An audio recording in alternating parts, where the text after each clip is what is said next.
Aboard his outgunned, Blackbeard prays for the break of dawn when he finally will do battle with the Royal Navy. Crow, crow, cock, crow, crow, cock, crow! Will this be the end of the legendary swashbuckler and the golden age of piracy? Or yet another victorious notch in his bloody cutlass?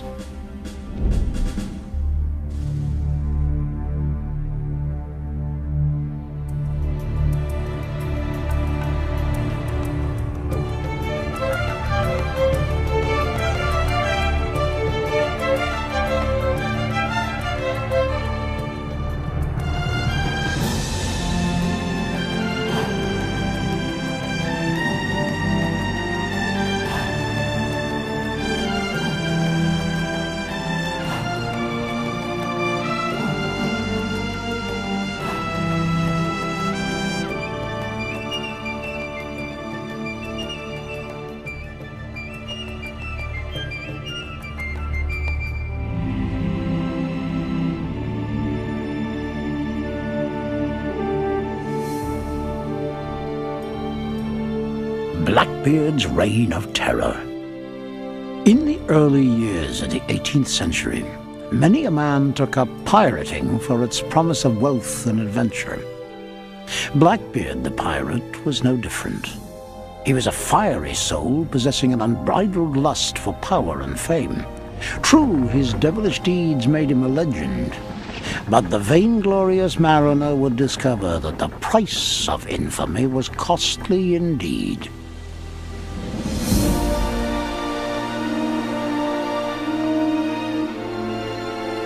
The city of Bristol lies on England's pastoral southwest coast. It was there, under misty sullen skies, that Edward Teach, the future pirate Blackbeard, was born. As a child, Teach and his schoolmates played upon the waterfront docks, listening to sailors' tales of mysterious and exotic lands that lay across the Atlantic, far from the bustling working-class port of Bristol. You had a place in which all cultures were brought together. So it would be a time that a young man, erstwhile, probably not rich, trying to find a way out of the morass, out of poverty, the way to go was to sea. At times of war, there wasn't a problem because the Royal Navy was able to take on a lot of men. And there were also privateers that the men could go to sea on, which was pretty much legal piracy. Edward Teach's seafaring career began during Queen Anne's War as a privateer, plundering enemy ships in the service of the Crown. When the war ended in 1713, he was among the thousands of mariners who found themselves stranded in the West Indies without jobs. There was always the merchant navy, but to free spirits like Teach, its prospect of low wages and harsh discipline were hardly appealing. Instead, Teach and others of his ilk chose the darker side of the law, and thus began the golden age of piracy.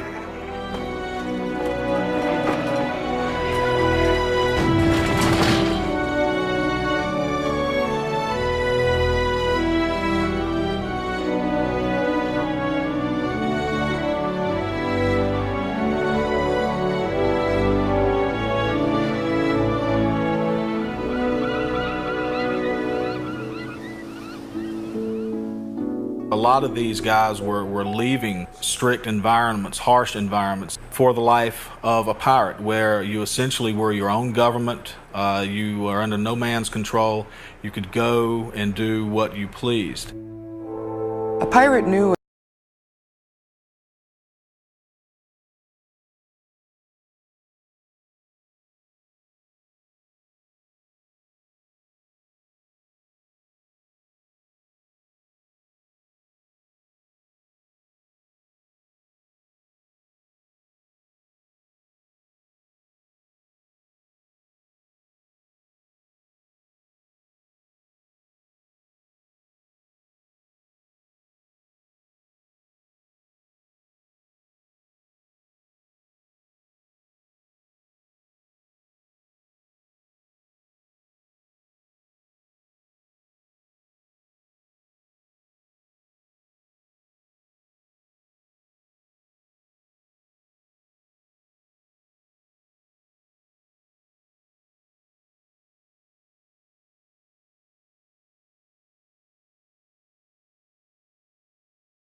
taking on a crew of 300 men, Teach christened her the Queen Anne's Revenge. The Queen Anne's Revenge was known to be carrying 40 guns, a major platform of destruction. Blackbeard went about his own way on the Queen Anne's Revenge.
Law among the pirates that if you attacked a ship and the crew surrendered instantly, you did not take revenge on the crew. You simply let them go loose. But if the crew of a merchant ship put up a fight, then the likelihood was that the pirates would fight them to the death and cut their throats and throw them overboard, simply as an example, really. Occasionally, Blackbeard turned his wrath upon his own men. One infamous... Blackbeard crossed his arms under the table.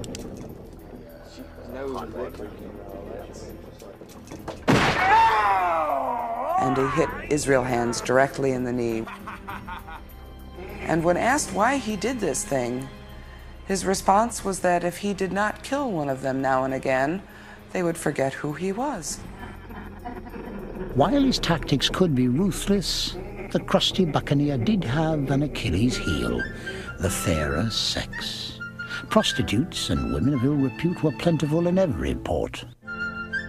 Blackbeard, alleged to have taken 14 wives, preferred a more romantic alternative to prostitutes. After a weekend of drinking and courtship, the sentimental pirate would take his love interest aboard the Queen Anne's Revenge, and a crew member would perform a convincing but phony marriage ceremony. The marriage, born of an excess of rum and lust, would last until Blackbeard shipped out for his next great adventure. Though abandoned, his erstwhile lover could boast that she had bedded and wedded the most feared man to sail the seven seas. Despite his romantic dallyings, Blackbeard's ultimate passion was the quest for notoriety and prizes. In December of 1717, now 2 months into his reign of terror, Blackbeard and his crew were prowling the azure Caribbean waters off the tiny coast of Crab Island when they happened upon the merchant ship Margaret. Blackbeard's large crew descended upon the hapless vessel, plundering everything of value. She was then permitted to return to her home port, where her captain filed a written deposition of the ransacking with the lieutenant governor. This deponent says the captain was a tall, spare man with a very black beard, which he wore very long. This deponent further says that he told them an act of grace was expected out for them, but they seemed to slight it. The Margaret was one of a score of vessels terrorized and plundered by Blackbeard in late 1717. On one of his raids, Blackbeard crossed paths with gentleman planter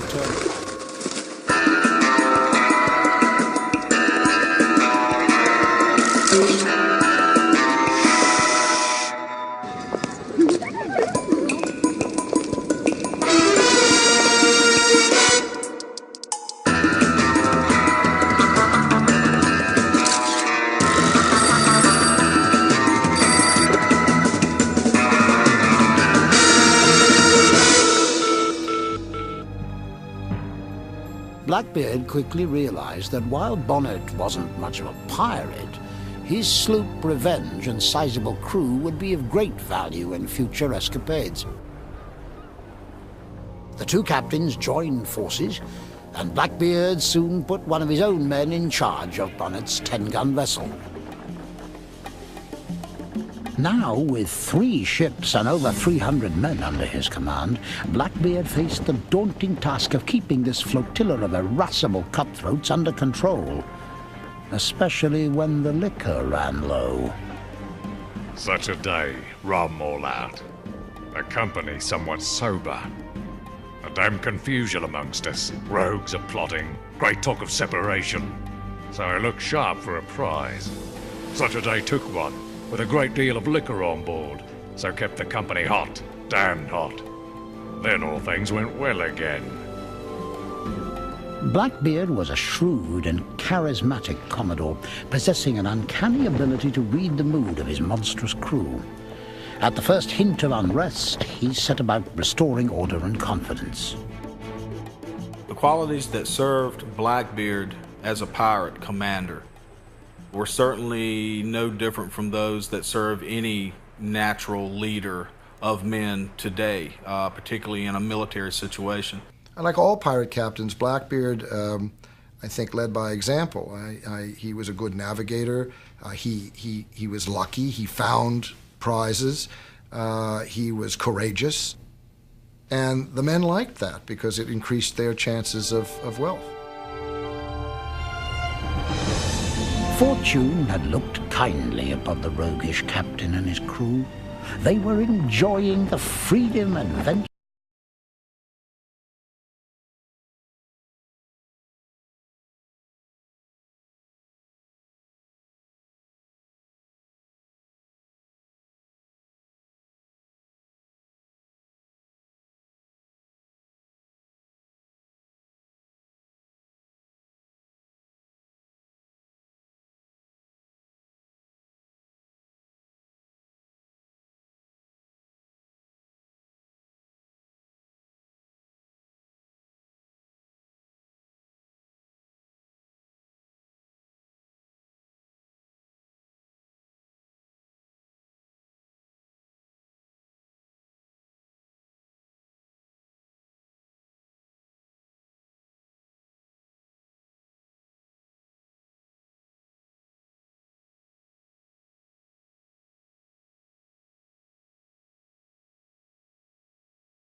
A wedding gift, perhaps, from one of his more recent brides.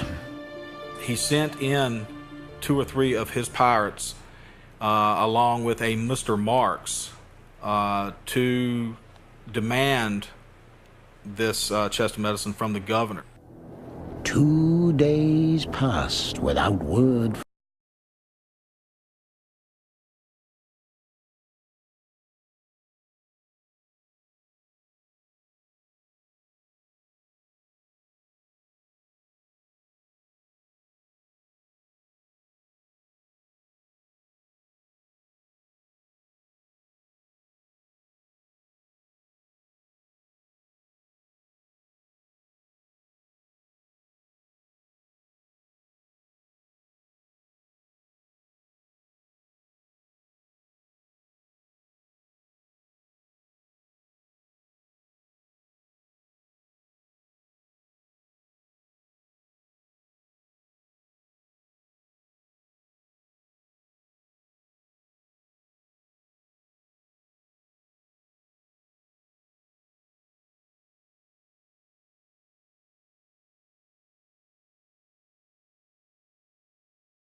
And hanged in South Carolina.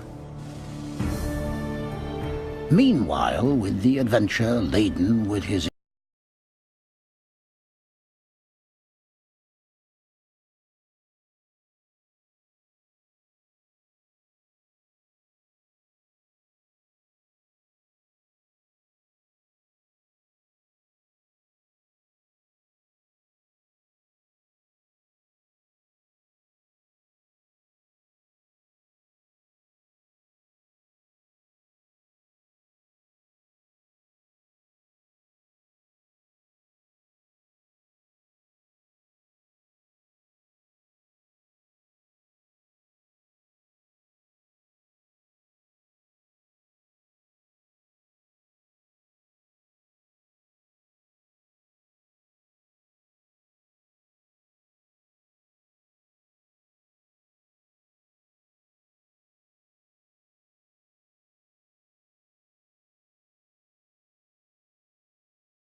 got.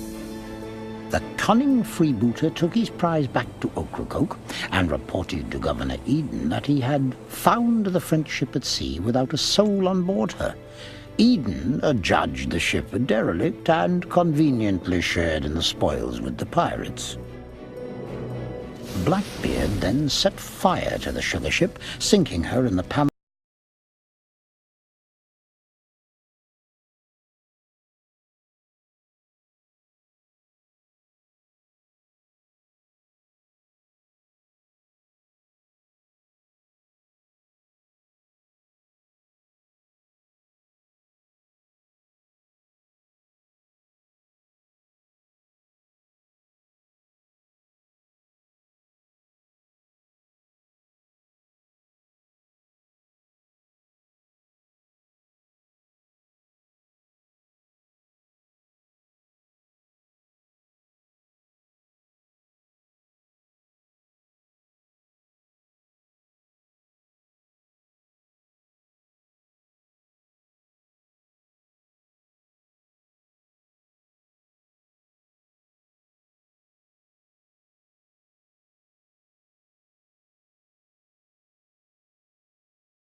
At dusk and decide they'll wait till dawn the next day, and Blackbeard is having a good time with some of his mates and boozing away. Blackbeard only had a few hands on board, certainly less than 20. We do have some evidence that he knew that there was something happening, that there was an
advantage, he resorted to trickery.